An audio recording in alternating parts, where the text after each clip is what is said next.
am thankful to have with me today two fantastic entrepreneurs who are also husband and wife here in Phoenix, Arizona. We're going to learn a little bit more about them today, and we also have fantabulous Bobby here as well with us, who's going to help us with the interview, at least initially. So thank you, Bobby, for being here.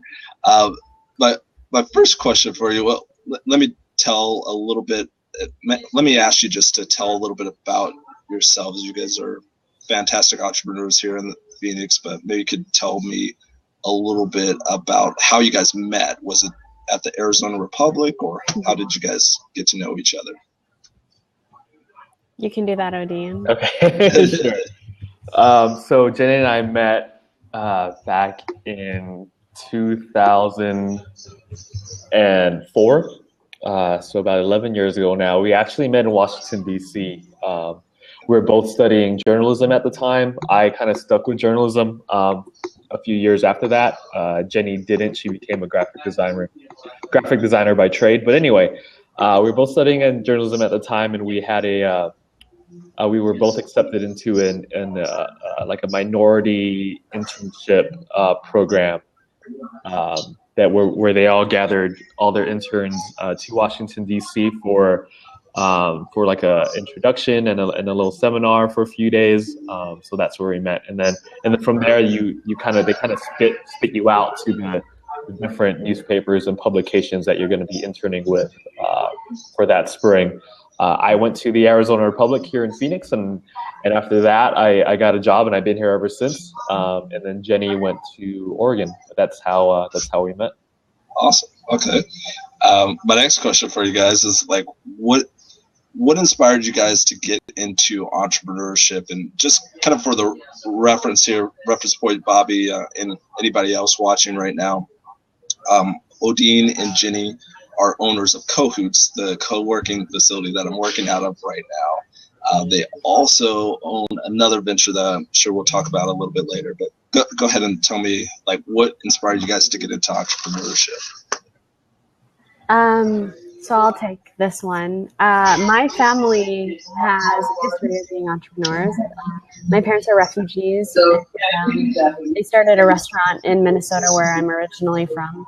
And I've always been around it, and I've always known that I actually didn't want to be an entrepreneur because it's such hard work. And so for a very long time, I avoided the whole conversation altogether, and I was like, I'm going to work a regular job and get like my benefits, and then I became the art director at the Arizona Republic's magazine, AZ magazine. And I went through a lot there. As you know, the papers have gone through a lot of ups and downs, and they went through a round of layoffs, and I got cut in that round of layoffs. And from there, I decided that I needed to do something for myself. And it was a long time coming. I'd done freelance for a very long time. And so finally it was like, okay, well, I can do this. This actually isn't as hard as it seems. So I went off on my own, started my own company. And then within the first 6 months, I had this huge amount of work that needed to get done. And so I was at the point where I was going to hire. I couldn't work out of coffee shops anymore. Having meetings at my house with my interns was getting a little bit odd.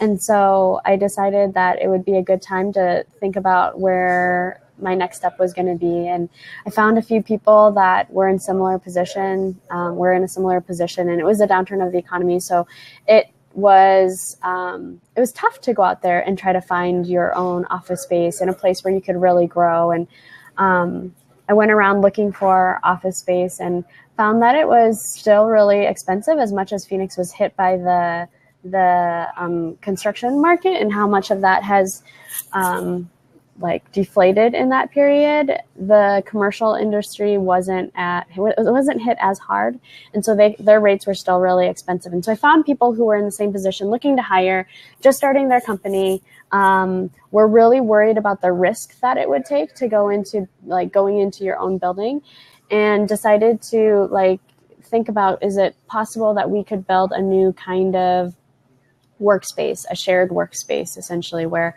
the risk becomes shared between everybody.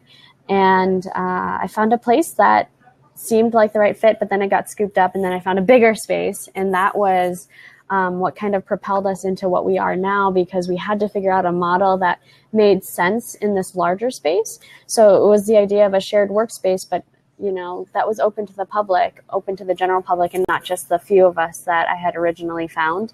And so then I fell in love with the different businesses that were downtown, and it became such a big movement for downtown, in that we became the breeding ground for entrepreneurs in the Valley. So it's kind of where we are now. And then, it originally started with my design company, and then Co-Hoots kind of was born out of that. And then these other companies that we have now are born out of Co-Hoots.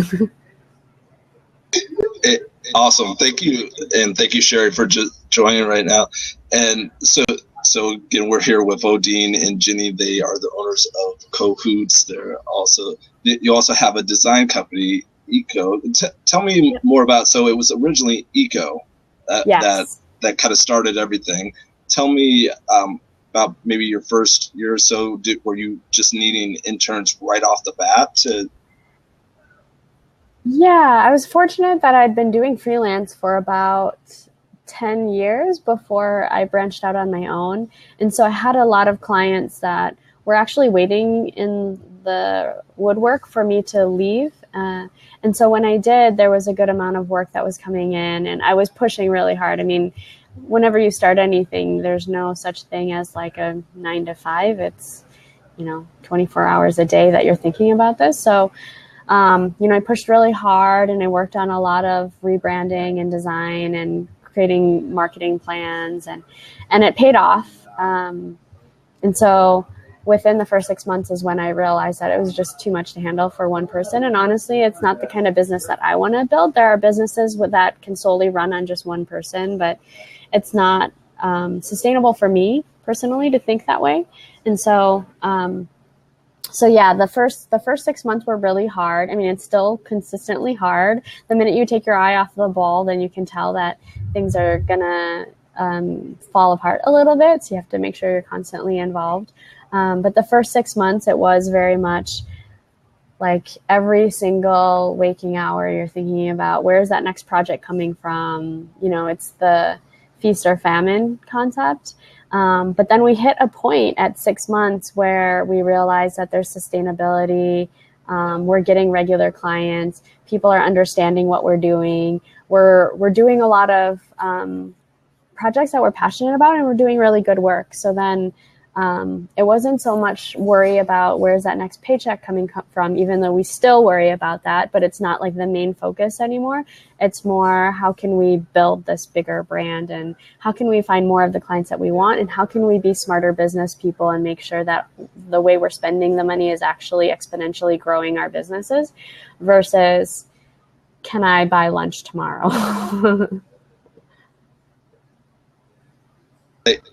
Thank you. I'm just muting myself to like cut down on the feedback a little bit.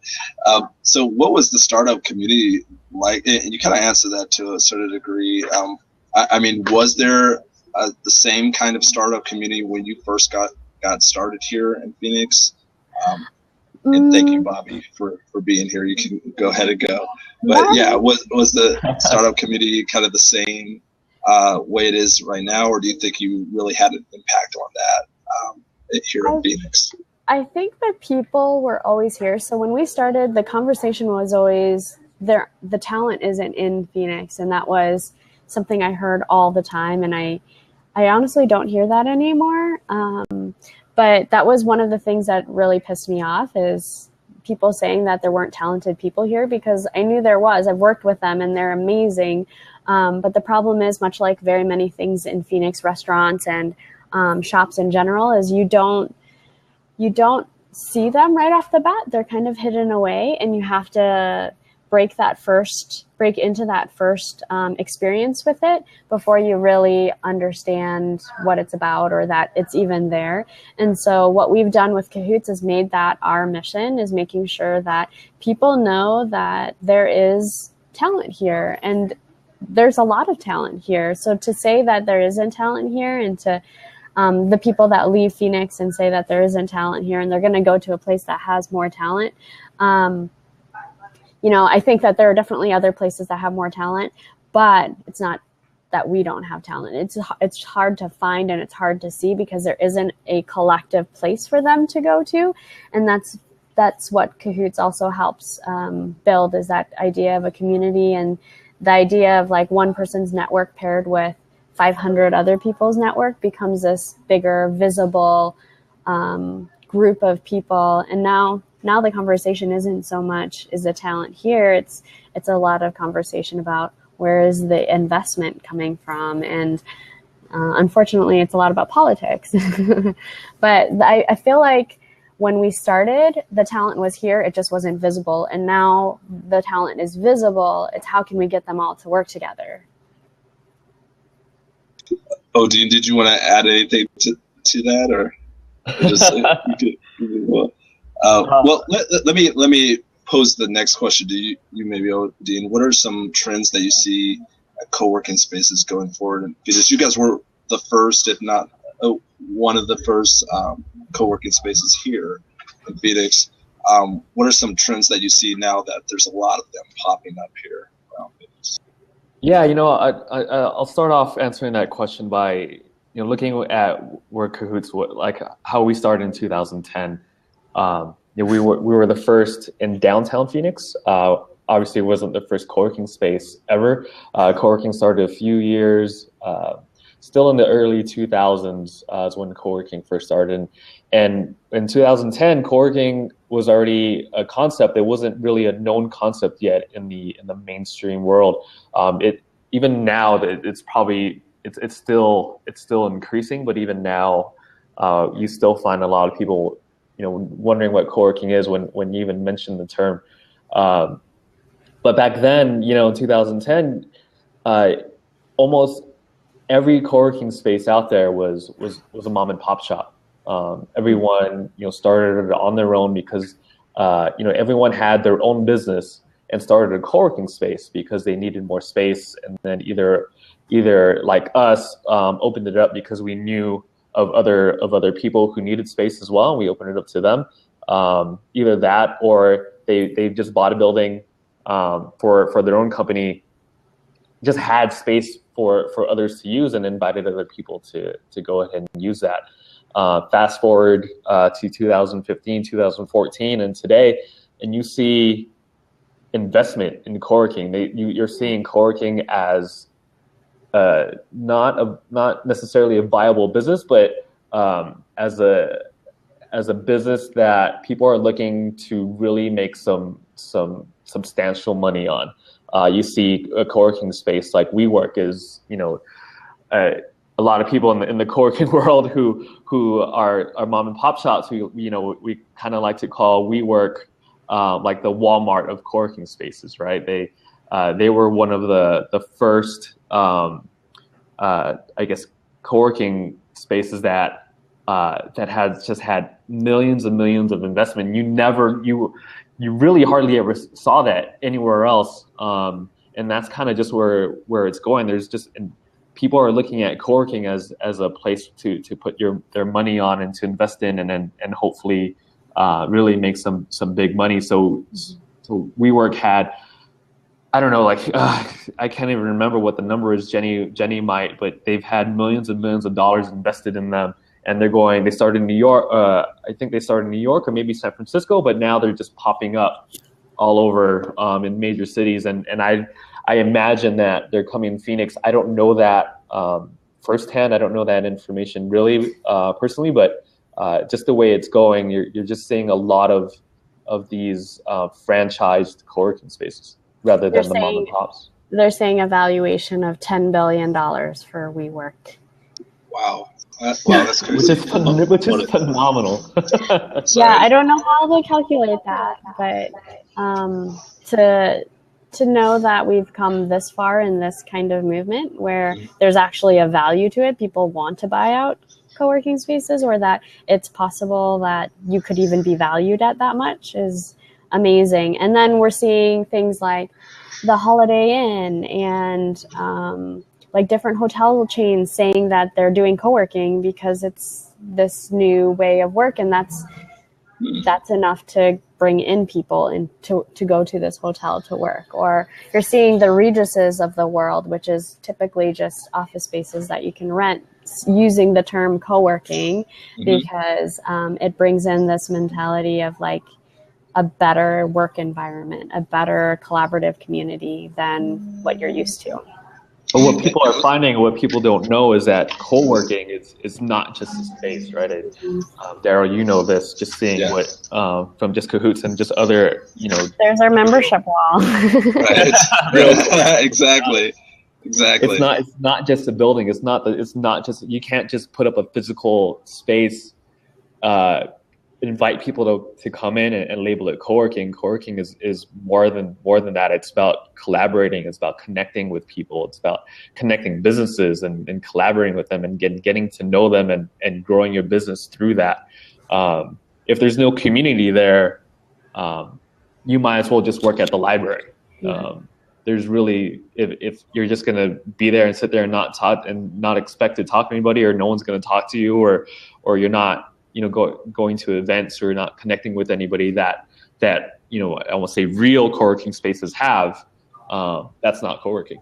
and that's what a lot of the people who have started co-working spaces, in the early stages are kind of fighting for. They're fighting for the term co-working, and maybe not going from co-working, but maybe even calling themselves just collaborative spaces to get away from the term co-working now, because like what Jenny said, hotels and other franchised places are trying to grab onto that term just because they see that's where the trend is going.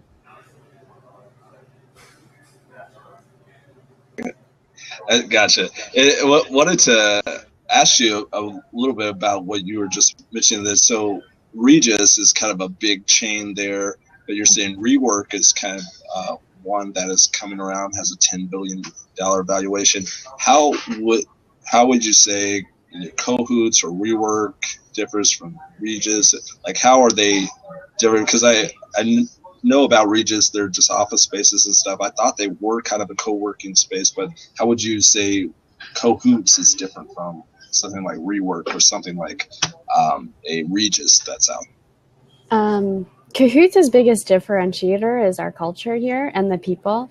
So we work really, really hard to make sure that we promote a culture of innovation, obviously, but collaboration. So, you can walk up to anybody in this space and ask them a question. Oftentimes people get scared, as an early entrepreneur. Can I talk to this person? Am I disrupting them? More than that, am I like being seen as this kind of young entrepreneur and they're this really established entrepreneur? And why would they come talk to me? Or why would they even take up that time or give me their time to talk? But that's not the environment that we want to push, right? Like, we're in an environment where at any time someone can come up to me and ask me anything related to design, business, or any of those other things. I mean, I've started now 4 businesses, and I don't think I'm a big shot, but I've done these things. So if I can help anybody else overcome any of the hurdles that I've already failed in, then I would be happy to do so. And I think that's the mentality that we all share here is, we've all failed. Can I help you understand some of that failure? And I hope that you would never have to go through that. But if you do, that you're not alone in it all. You don't get that if you go to a Regis, right? There's no connection to other people there.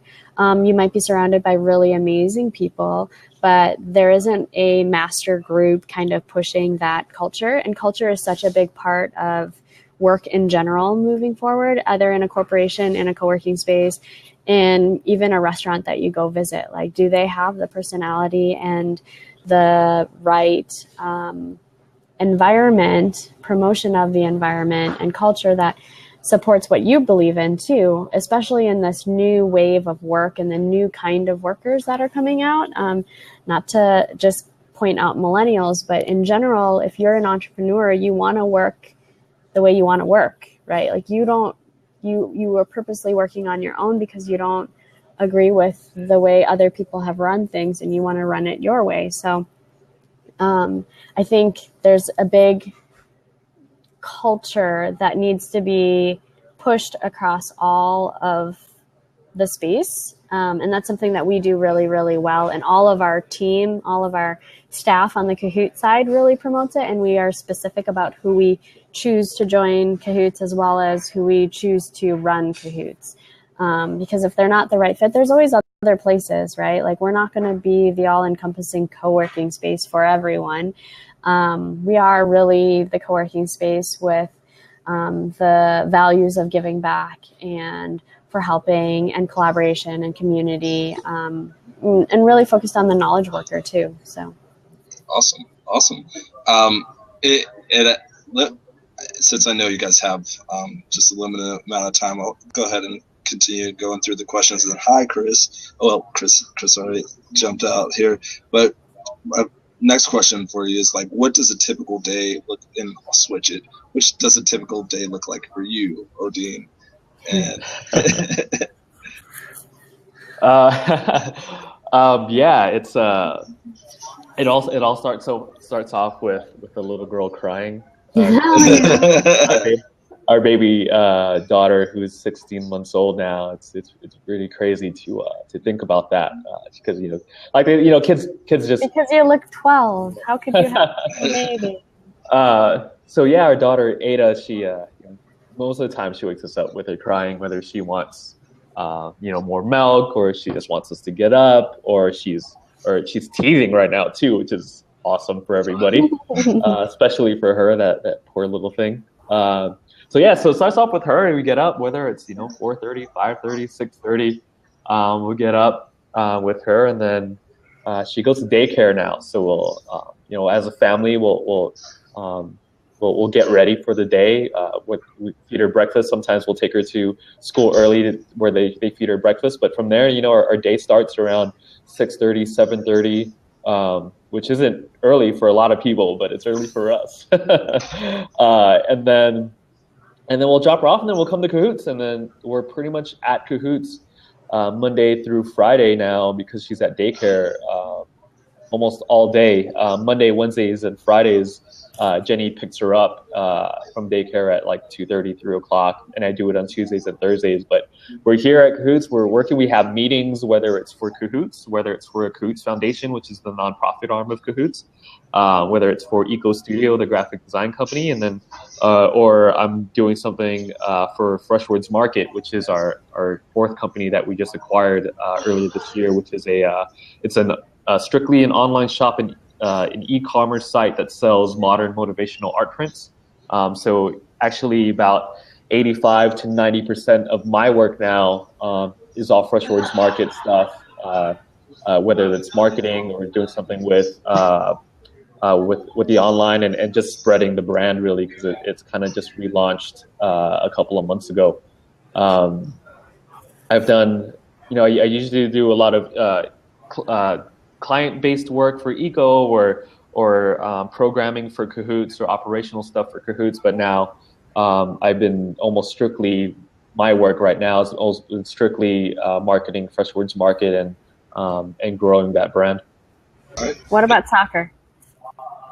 I used to watch a lot of soccer. I used to watch a lot of soccer. Jenny still gets at me about that, but I think she knows firsthand how much less soccer or how my soccer watching has dipped, and it's dipped tremendously. And how about you, Jenny? Like, what is your average day? Obviously, the baby is waking up. Yeah. So, and then after the baby is put away, what? I feel like every quarter my schedule shifts pretty drastically. So this quarter, the baby, and then we get her off to school. I come in and I try to do most of my mornings with like actual work, and then my afternoons are more meetings. I run around, and then sometime throughout the day, Odeen reminds me that we have to eat, and he finds a way to find the food that we need. But I do a lot of meetings between working programs for the Co-Hoots Foundation. We have 4 major programs that are coming up before the end of the year. We're looking at launching our second space, so I'm doing a lot of meetings with the city of Phoenix. I'm trying to understand where is the best location for the next space. Where are the entrepreneurs at? Where is the community that needs to be built? Because we don't believe in building something and hoping that people will come. We need to find where the people actually are. So we're working with the city on that. There's a lot of initiatives that we align with the city on. A lot of those are related to job creation and making sure that the innovation ecosystem here is going the direction that we want it to go, and supporting the entrepreneurs in the way that they need to be supported. So I do a lot of that. I do a lot of strategy work. So on the eco side, that's where I live. I live in the strategy work. So if a company wants to rebrand or they need to launch a new product, I sit and I work with a few different people to help make that happen. Sometimes if really, really needed, I will, I'll pick up and I'll do some design work, or I'll wash the dishes here, or, do whatever the last little piece that is needed because somebody needs to do it. And then we go home and we have dinner. We try to spend some time doing something more fun that's away from work, but that's getting really tough now with all of the things we have going on. We have a trip planned at the end of the year. So we kind of work really, really, really hard, and then we take time completely off. So that's what we're trying to do at the end of this year. And then, I try to go to bed by midnight, but I usually end up falling asleep at around midnight, and then I wake up kind of in the middle of the night, and Odeen will roll over and he'll see like the screen on my phone on. So it's not something that I apologize for. I know that I love sleep, but right now when things are crazy, I know that things just need to get done. And I've never been one that really apologizes for working because I get excited for it. I like seeing things happen. And so if putting in those extra hours means that I get to see success and a tangible result, it's kind of like winning the lottery. It's that same feeling. So I'm like, okay, let's do that. Actually, I don't know how winning the lottery feels, but I feel a lot of rewards. You're probably not filling out too many lotto tickets anymore. No, I don't think that's going to happen. But I think it's the same probably feeling as just like getting a nice gift, right? I like seeing things actually put in action and then seeing those things actually succeed. Awesome. But my next question is, so you guys have 4 companies now. So my understanding is, okay, Eco Design, Co-Hoots, of course, Co-Hoots Foundation. Is that okay? Yep. And then Freshwords Market. Yeah, Freshwords Market. So tell me, maybe Odeen, you can handle this one. Tell me, 1, a little bit more about Freshwords Market, and 2, where do you see the empire of companies going in the next 5 years? The next 5 years question is always tough, Jenny. I think every other quarter, Jenny asks me, where do I see myself in 5 years? And that's always a tough question to answer.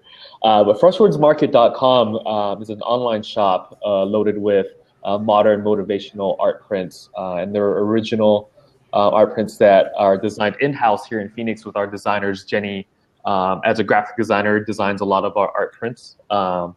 And they're all about positive messaging. We live in a world where you watch the news and you see just so many bad, negative or bad events happening in the world, and our art is all about motivating and inspiring and being positive for whether it's the next generation, whether it's art for your kids, where you put in your nursery room or your kids' rooms or your living room, or it could also relate to entrepreneurs, or it could relate to anyone who has a goal, or anyone, or even try to inspire anybody to just have a goal in life. It's all, each print has a message on it to push people forward to either be a good, or even just to even be a good person. And so that's what Freshwords Market is about, is just to put artwork out there to help people, push through the day and to reach their goals. Part of the deal with the artwork as well is, we partner with nonprofits around the world. It doesn't matter, if they're in Phoenix or if they're in Kenya or if they're in Mexico, because we partnered with nonprofits in those countries as well, where we each purchase of an art print, portions of those proceeds go to benefit that organization, whether it's 10%, 15%, or 100%. We've done campaigns for them like that as well. And it's kind of like most of all of our companies right now, it's a passion project. It's just something for Freshers Market specifically. It's non-client based. It's something that we just love to do. It's something that we want to put out there that we hope people like as well. And we always try to find ways to use our skills to the benefit of others. So if we're able to create awesome artwork that people want to buy, and we use, a portion or a full 100% of those profits to help others, and to help an organization doing awesome things to do what they do best, that's kind of what we aimed for this venture, at least. Sorry, just mute myself again. So yeah, of course. Let me go ahead and move on and ask, do you guys have any mentors that you've looked up to or that have helped you along in this journey of entrepreneurship? And if so, who can you tell me a little bit more? Do you want to start, Odeen? You want me to go? I'll go really quickly. My list is short. So I actually list Jenny as a mentor for me. I've learned so much from her. I'm very lucky to one, have found her, and two, to have kept her. I joke with everybody that after I met Jenny, I just couldn't get rid of her. So I married her, but that's obviously not true. Jenny is obviously awesome. She's really the head of the spear for a lot of the things that we do as a family, what we do in our business lives as well. She sees things and can think of things not only faster, but I believe better than a lot of people out there in the small business world and the entrepreneurial world in general. And so I've learned a lot from what she's done and what she's doing. And then just people here in Co-Hoots are just phenomenally, smart. They're just geniuses in what they do. And how can you not learn from the people that are here? They're successful in what they do, and they're all open to telling. If you have a question, they're always open to answer them. And everyone I meet here, I kind of consider a mentor for me. So it's awesome. It's awesome being here. And Jenny, how about you? I would repeat what Odeen said, in that everybody here is a great mentor. I think I have different mentors in different segments of my life. I've learned honestly a lot from Odeen in terms of like patience and relationships. I've always been super, I wouldn't say fiery. I'm a pretty introverted person, but I used to be pretty opinionated in a lot of things, and that would lead to a lot of frustrations on my end. And I think I learned a lot of leadership through Odeen, and how to work with people, and he's amazing in that realm. And then in terms of the business side, I've always looked to the people in downtown Phoenix that have built what Phoenix is right now. The Greg Esser, Cindy Dash of downtown, they're the ones that built Roosevelt Row. They have endured a lot, and before anything was anything downtown, they were there. And when the city came in and was about to tear down what is Roosevelt Row today, they came and fought through it all. So I think it's more like these fighting spirits that we have downtown that really inspire me. I wouldn't say that I love love to think of them as mentors. But I really just see them as like great leaders that I would like to live up to like a legacy like that at some point. So Cindy and Greg have done amazing things. Shannon Scutari, that works a lot in the community as well. She's a fireball. She basically is one of the reasons why we have the light rail downtown. On the government level, you know, our vice mayor is really, really amazing, and he comes from a place of giving first, which is always something that I love in people. Seeing how much they would willingly just give up, not without any intention of getting anything back, is where I think where my heart is rooted. My parents and my grandparents are amazing. My grandfather, who adopted my parents when they were refugees, is just the most giving person. And I think that's where I try to lead with everything I do, with that intent. Like, know that I'm trying to do the best that I can. I'm going to screw up and I'm going to do lots of awful things that I didn't mean to do. But that the intent has always been to give first. Maybe I give in the wrong way, or I try to do things that kind of screw up other people's plans. But the intent is always about like trying to help. And so I think my grandparents and my parents have always led in that way. And then Francine Hardaway, I don't know if you've met her. She's amazing in the innovation space. She's a fiery little lady, but she's done amazing things in her time, and she's kind of touched a little bit of every industry, and is involved in everything, even though she's been here for over 50 years. So she's seen so much happen here, and to have experienced all of that is so much wisdom that I wish that I would be able to experience too at my time, at that, or when I get to that age. And she shares it willingly, right? Like, there are people who can become very jaded and angry, and I'm sure she's jaded in some way too. But she's willing to be open in all the ways that we need her to be open. So she will absorb all of the new innovation and technology and support. She supports more Kickstarter campaigns than I have ever seen anyone else support. So you would walk around and you'd think she's this like really nice little old lady, and she's there like rocking the newest iWatch, right? And so I think that's one amazing person too that I think leads a lot of what we're trying to do for the future. And I also hope that I become a mentor for people. So the younger generation, they know amazing things, and I hope to help share some of what I've learned, but also learn from them too. So I hope that I find some younger generation mentors that can make sure that I stay grounded and not become this old crotchety woman that talks about, you know, how rock and roll ruined the world or something. All right, thank you for that. And hey, Ryan, thank you for joining in. Just interviewing Odeen and Janine. We're wrapping up. Just a couple more questions for you guys. The next question for you two is: are you guys part of, or have you ever been a part of, a mastermind group or a peer? You can go, Odeen.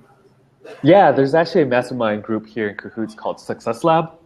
Success Lab started with a couple of members here, Beth Cochran of Wired PR Group. And Beth has really just been taking the lead on Success Lab, and Success Lab is amazing. So not only is it a mastermind group where they have bi-weekly meetings to go over, you know, their obstacles and to go over how to solve those problems they've had, but there's accountability there.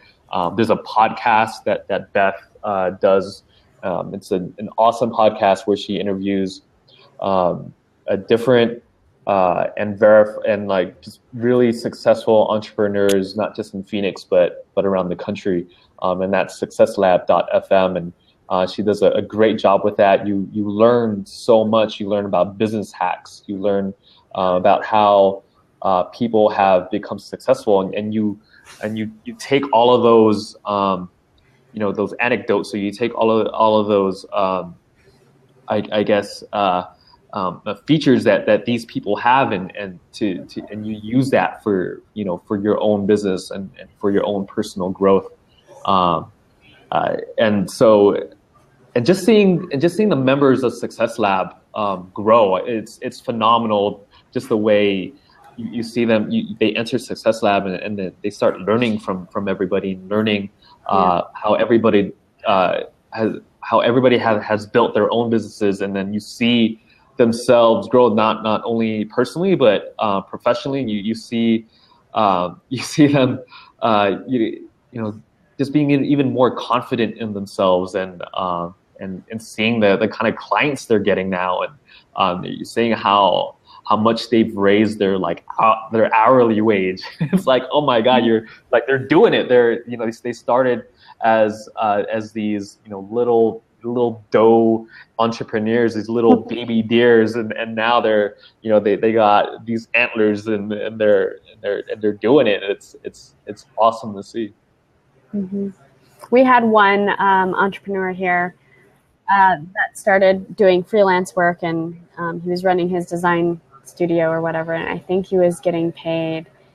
I guess he didn't know what the industry average was, and he came into one of the groups and was like, how do I sustain this, right? Like, every day I'm working my ass off.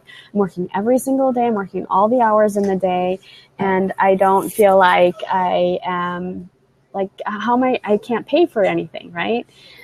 And everyone in the group was just like, you need to raise your rates. Like, this is not the standard rate, and you need to put your foot down. And there was a big struggle about how do you even do that.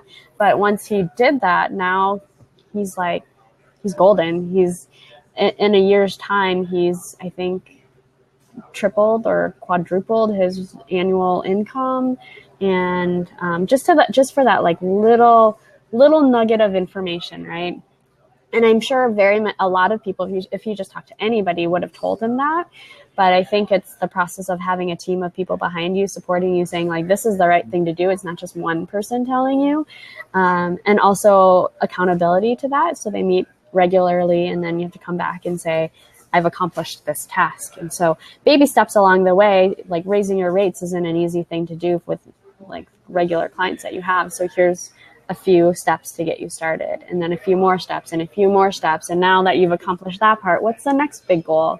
So that is a very like one-to-one peer mentorship thing that is offered at Co-Hoots, whereas Co-Hoots and its greater vision is this larger scale.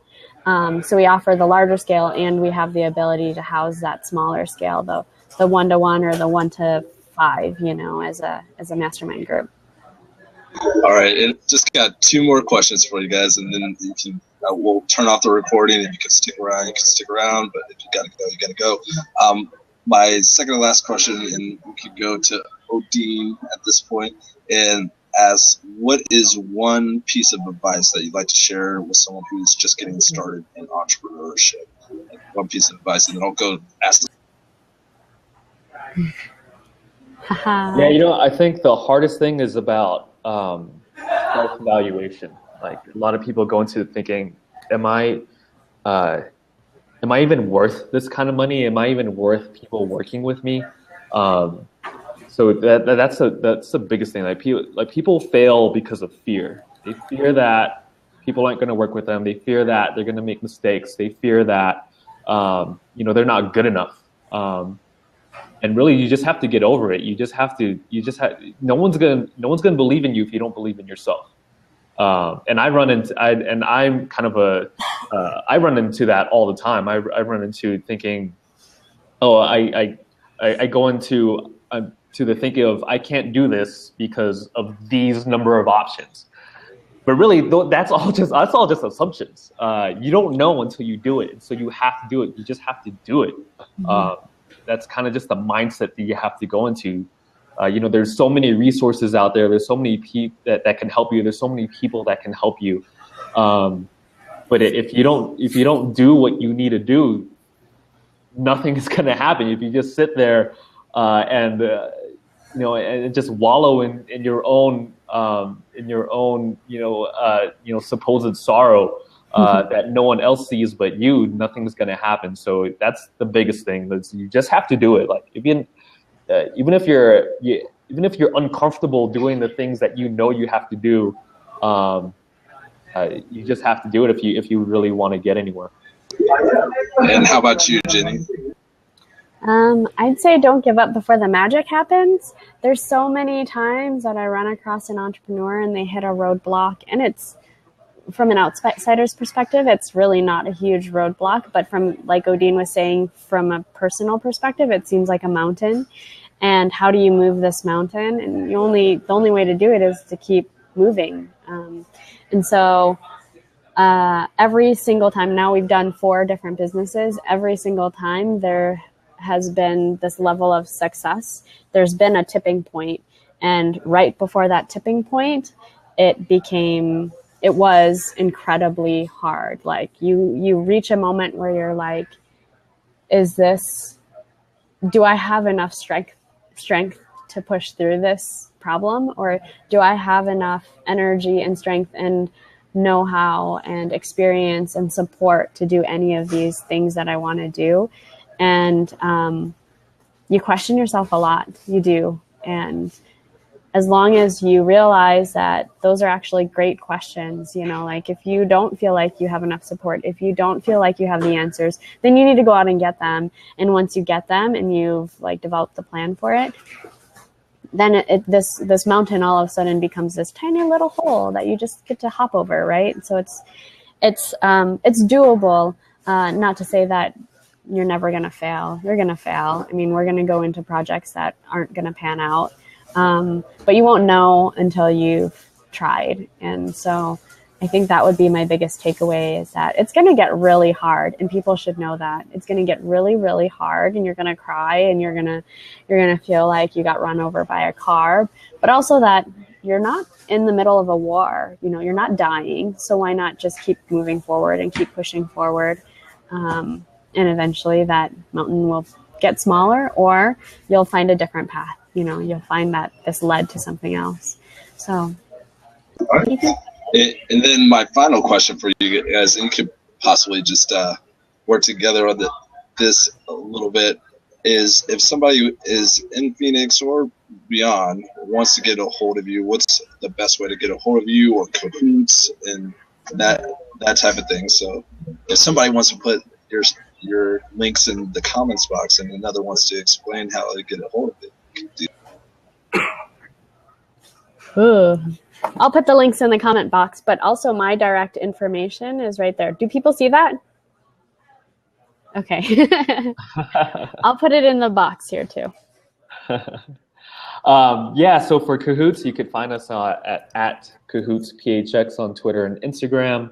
That's COHOOTS PHX. The Co-Hoots Foundation is also on Twitter and Instagram. That's at Co-Hoots FDN. Personally, like Jenny was saying, our personal accounts on Twitter, it's Jenny's is at Poon Dingo, which is it's a combination between Poon and Domingo. And then my personal Twitter account is at AZC_Domingo. So you could holler at us there. And if you're in the Phoenix area, we are looking to expand to a second space. So definitely follow us. We'll be announcing that very soon here. So it's very, very exciting. Awesome. Well, guys, thank you so much for taking the time out of your day to speak with me. I really appreciate it. I'm going to go ahead and turn off the recording now, but thank you guys so much. I really appreciate it.